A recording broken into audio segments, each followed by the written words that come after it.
నాగ Rajesh press meet నిర్వహించారు. 2025 నుంచి 2028 ఆర్యవైశ్య సభ ఎన్నికల్లో అవకతవకలు జరిగాయని కోర్టును ఆశ్రయించామని తెలిపారు.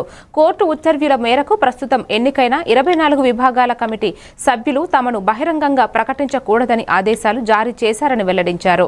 ముఖ్యంగా డాక్టర్లు, ఆడిటర్లు, ఇంజనీర్లు, అడ్వకేట్స్ కమిటీ ఏర్పాటుపై కోర్టులో కేసు వేసినట్టు నాగ రాజేష్ వివరించారు. నేను ప్రస్తుతము ప్రొద్దుటూరు ఆర్యవైశ్యకు సంబంధించి ఎన్నో అవకతవకలు తర్వాత దాంట్లో జరుగుతున్న కొన్ని విషయాల గాను మన ప్రొద్దుటూరు జిల్లా కోర్టును ఆశ్రయించాల్సి వచ్చింది. అక్కడ ఆశ్రయించినందుకు గాను కోర్టు వారు మేము సమర్పించుకున్న దానికి గాను మాకు ఆర్డర్స్ ఇచ్చారనమాట, అంటే స్టేటస్లో ఇచ్చారు.